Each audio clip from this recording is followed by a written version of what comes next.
ऐसी कार्रवाई करेंगे कि हो सकता है पाकिस्तान को सोचना पड़े कि उसे इतिहास में भूगोल में रहना है कि नहीं रहना। ভারত যদি পাকিস্তানকে মানচিত্র থেকে মুছে ফেলার কোনো চিন্তা করে তবে ভারতের মানচিত্র মুছে যাবে। নতুন কোনো যুদ্ধ বা সংঘাত শুরু হলে পাকিস্তান এক বিন্দু ছাড় দিবে না, আর এর পরিণত হবে ভয়াবহ ধ্বংসযজ্ঞ। ভারতের সামরিক কর্মকর্তাদের উস্কানিমূলক বক্তব্যের জবাবে এবার কড়া হুঁশিয়ারি দিয়েছে পাকিস্তান সেনাবাহিনী। পাকিস্তান সেনাবাহিনী জনসংযোগ দপ্তর এক বিবৃতিতে কড়া হুঁশিয়ারি দিয়েছে ভারতকে।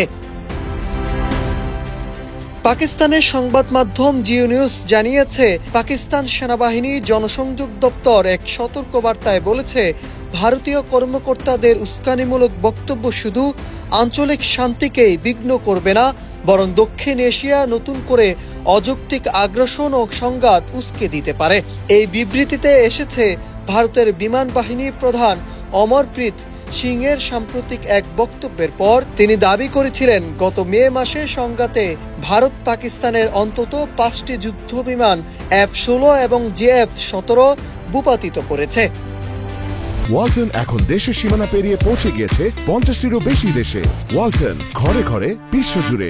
পাকিস্তান সেনাবাহিনী ভারতের সামরিক অভিযোগের জবাবে তা ভিত্তিহীন ও রাজনৈতিক উদ্দেশ্য প্রণোদিত বলে আখ্যা দিয়েছে। ISPR আরও জানিয়েছে, ভারত দীর্ঘদিন ধরে নিজেকে শিকার হিসাবে উপস্থাপন করেছে, তবে বাস্তবে তারা দক্ষিণ এশিয়া ও এর বাইরে সহিংসতা ও সন্ত্রাসবাদ উস্কে দিয়েছে। আন্তর্জাতিক সম্প্রদায় ইতিমধ্যেই ভারতের প্রকৃত চেহারা বুঝে ফেলেছে। যদি ভারত পাকিস্তানকে মানচিত্র থেকে মুছে ফেলার কোনো চিন্তা করে তবে ভারতের মানচিত্র মুছে যাবে। নতুন কোনো যুদ্ধ বা সংঘাত শুরু হলে পাকিস্তান এক বিন্দুও ছাড় দেবে না এবং এর পরিণত হবে ভয়াবহ ধ্বংসযজ্ঞ। Nahid Hasan, news desk, Ittefaq.